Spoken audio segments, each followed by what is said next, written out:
మహిళా లోకానికి స్వాగతం. అందరికీ నమస్కారం అండి. మనము రాబోయే ధనుర్మాసం సందర్భంగా ఈ గోదాదేవి యొక్క అవతరణ విశేషాలను తెలుసుకుంటున్నాం. అయితే ఈరోజు మనము ధనుర్మాసం యొక్క విశేషాన్ని తెలుసుకున్నాము, విశిష్టతను, అదేవిధంగా ఆళ్వార్ల యొక్క గొప్పతనాన్ని కూడా తెలుసుకున్నాం. మరి అటువంటి ఆళ్వారులలో 12 ఆళ్వారులో ఒక ఆళ్వారుగా ప్రసిద్ధిగాంచిన గోదాదేవి గురించి తెలుసుకుందాం. మరి గోదాదేవి అసలు ఆ ఆళ్వార్లందరూ కూడా భగవంతుని భక్తిలో మునిగి తేలిన వాళ్ళు.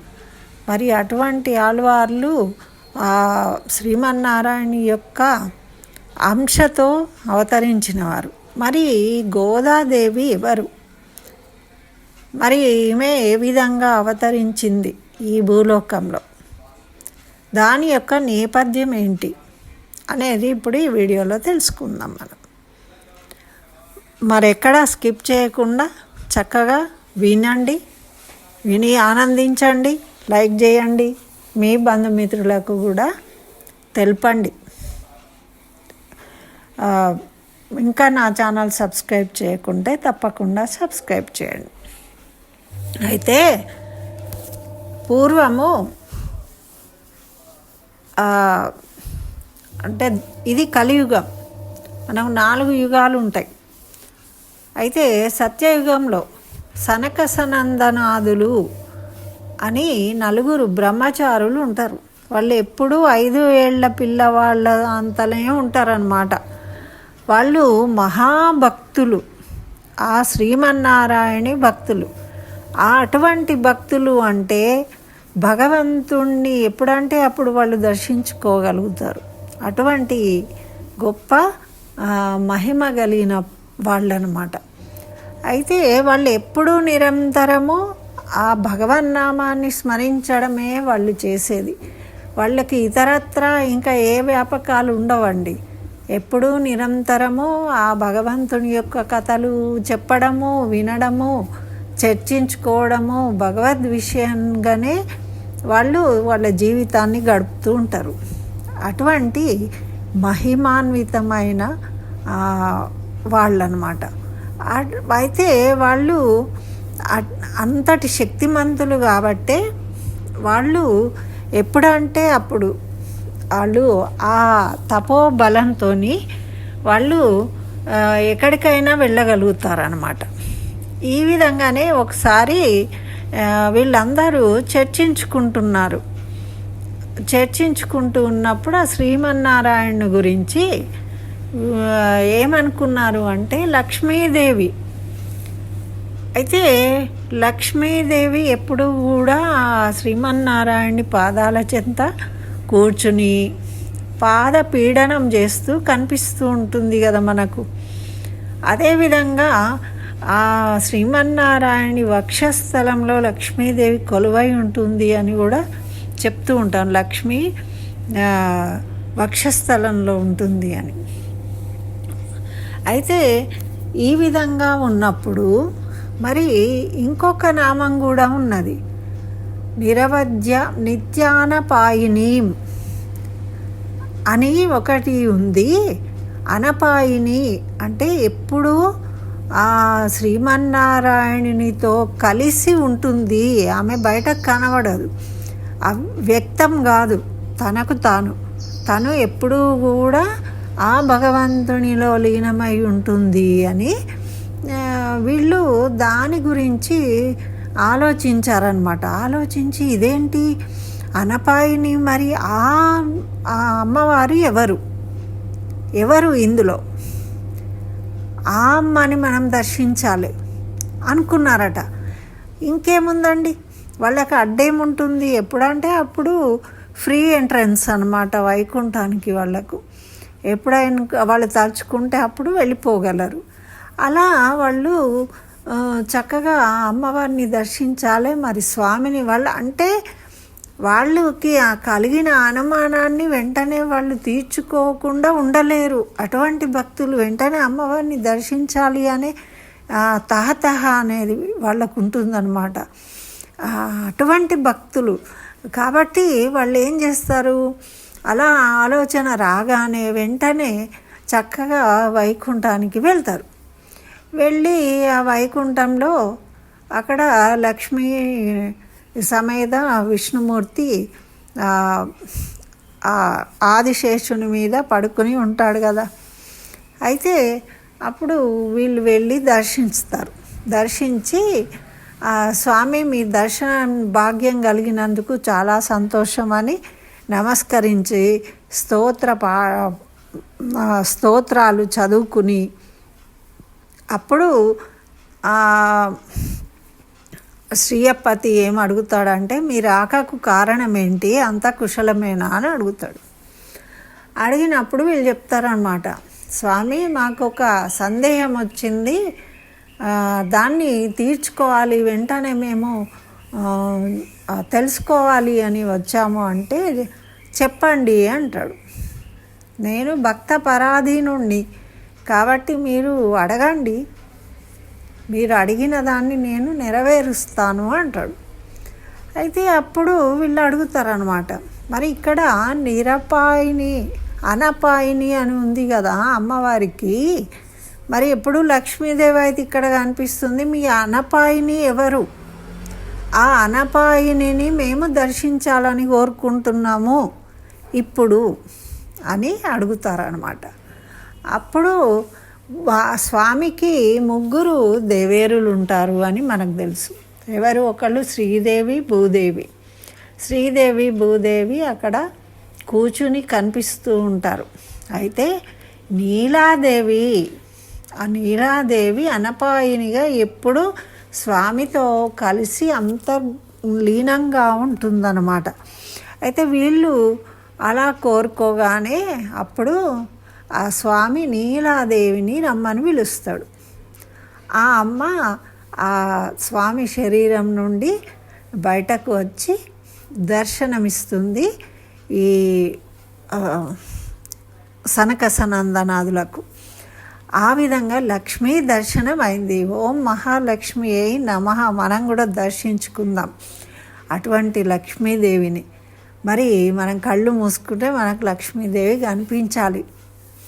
అయితే అటువంటి లక్ష్మీదేవిని వీళ్ళు దర్శించారనమాట. ఇంకా వాళ్ళ కోరిక నెరవేరింది, అయిపోయింది.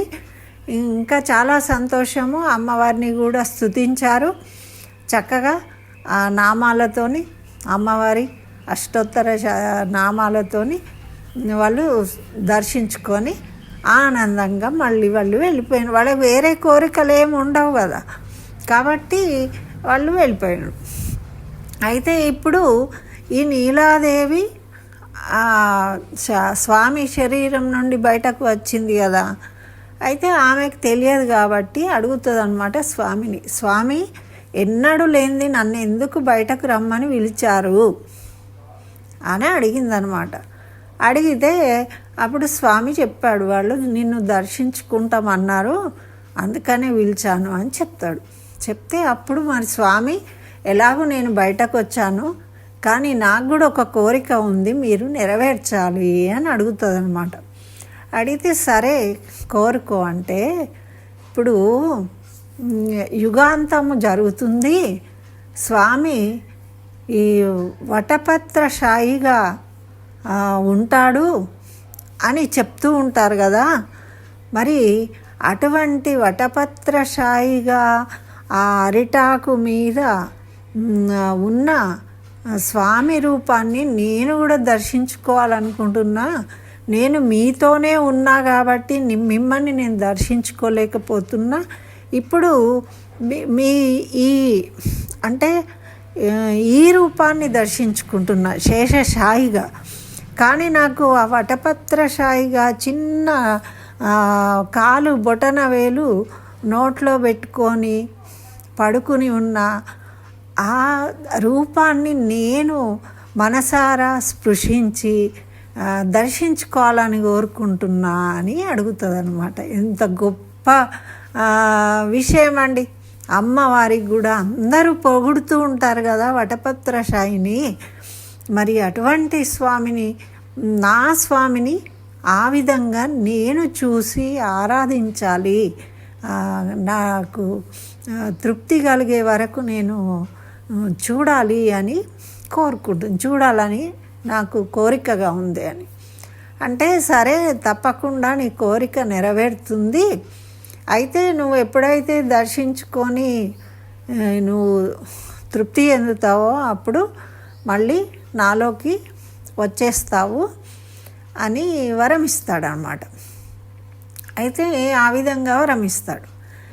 ఇది ఈ విధంగా ఏమవుతుందంటే, ఈ అమ్మనే ద్వాపర యుగంలో రాధాదేవిగా, ఎందుకంటే మరి కృష్ణావతారంలో మళ్ళీ స్వామి జన్మ తీసుకుంటున్నాడు కాబట్టి చిన్న బాల శిశువుగా ఉంటాడు కదా, అందుకని ఆమె దర్శించుకోవాలనుకొని స్వామి కన్నా ముందే ద్వాపర యుగంలో రాధాదేవిగా ఆమె అవతరించిందనమాట.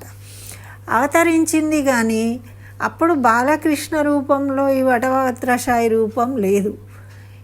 ఈమె వేరే చోట ఉండడం వల్ల ఈ వటపత్రశాయి రూపంలో బాలకృష్ణుణ్ణి ఆమె దర్శించుకోలేకపోయింది. ఆమె చిన్న కృష్ణుణ్ణి చూసింది కానీ అటువంటి వటపత్రశాయి రూపాన్ని ఆమె దర్శించలేకపోయిందన్నమాట. ఆ రకంగా ద్వాపర యుగంలో రాధగా జీవించి కొంతకాలం ఉన్న తర్వాత ఆమె మళ్ళీ ఆ రూపాన్ని చాలిస్తుంది కదా. ఇప్పుడు మరి కలియుగం వచ్చేసింది. అప్పుడు రాధ అయిపోయింది నీ టైము, మరి మళ్ళీ నువ్వు అనపాయనిగా వచ్చేయాలి అంటే, లేదు లేదు స్వామి, నేను మిమ్మల్ని సేవించనే లేదు అసలు వటపత్రశాయి రూపంలో అని అంటుంది. అంటే అప్పుడు స్వామి అనుజ్ఞ ఇస్తాడనమాట. ఆమెనే మళ్ళీ కలియుగంలో గోదాదేవిగా అవతరించింది. ఆ రకంగా అవతరించింది. ఎందుకు అవతరించింది అంటే, ఈ గోదాదేవి శ్రీవెల్లిపుత్తూరు అనే ఊర్లో ఒక విష్ణు చిత్తుల వారికి అంటే తులసి వనంలో శిశువు రూపంలో దొరుకుతుందన్నమాట. భగవత్ ప్రసాదంగా ఆయన ఈమెను పెంచుకుంటాడు. మరి ఈమెకి ఎలా భాగ్యం కలిగింది అంటే, అక్కడ ఈ వటపత్రశాయి రూపంలో పెరుమాళ్ళుగా వెలిసి ఉన్నారు ఆల్రెడీ. ఆ దేవాలయంలో వటపత్రశాయి దేవాలయం ఉంటుందన్నమాట. అయితే అప్పుడు ఆ దేవాలయంలో ఉన్న వటపత్రశాయికి ఈ గోదాదేవి పుష్ప కైంకర్యం చేస్తూ ఆ స్వామిని కొలుచుకున్నదన్నమాట. ఆ విధంగా ఆమె తన కోరికను నెరవేర్చుకున్నది. ఇది ఆమె గోదాదేవిగా అవతరించడానికి సంబంధించిన కథ. అయితే మరి విష్ణు చిత్తుల వారు ఎవరు అంటే, దానికి కూడా మనకు పురాణ ఐతిహ్యం ఉందండి. మరి వైకుంఠంలో శ్రీమన్నారాయణుడును లక్ష్మీదేవి ఉండంగా ఒకసారి గరుడాళ్వాళ్ళు వస్తారనమాట. అయితే గరుడ పెరుమాళ్ళని చూసినప్పుడు